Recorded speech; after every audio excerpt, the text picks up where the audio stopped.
If you love Baltimore sports, you'll love WNST.net. With the media.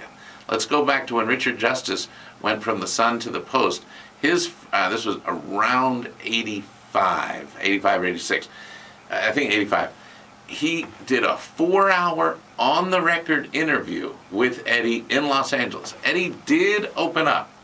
It took a while, but when he became comfortable in a leadership position, he did open up. Go back and look, 83, 84, 85.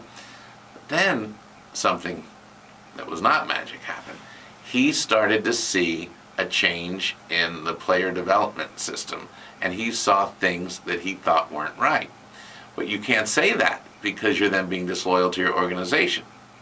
Well, they also went to buy players. Lee Lacy, Don Ossie, Fred Lynn. It wasn't Scotty and Flanny and Palmer and Dempsey and, the same guys. But if you loved the Oriole way, if you loved that Orioles farm system the way he did, the way Eddie Murray did, the way that he had seen all these guys come through, it's breaking your heart if you see it not functioning right.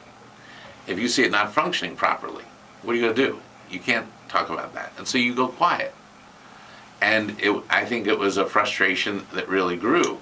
And I think there were other elements. There was talk of the media, but it was that he was being quiet because I don't think he wanted to say what he would have said. He wasn't going to lie.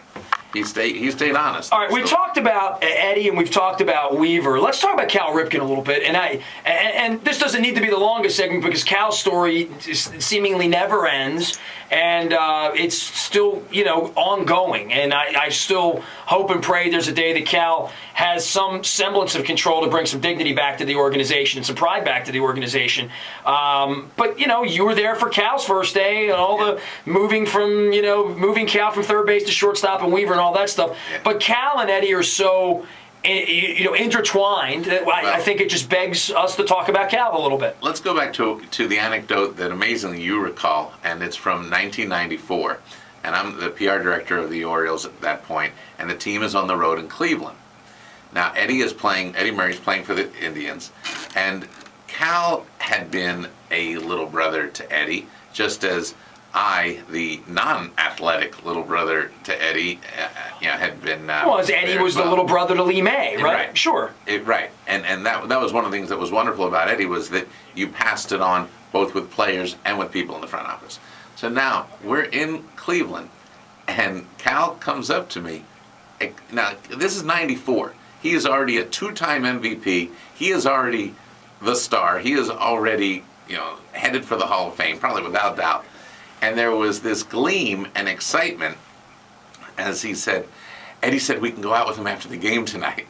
And it was like a little brother saying to his other little brother, big brother, said, you're allowed to hang out, right? Yeah. Now, this was Cal so far along in his career, and there was still that love and that excitement.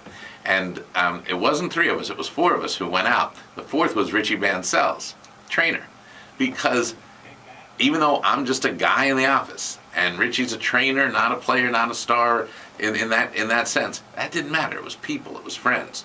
And that really was a moment I do remember. I remember going out after the game, and I remember that Richie and Cal and I, we were just happy to be back with Eddie again, because it was all just about friendship. It was just so very real in its human connection.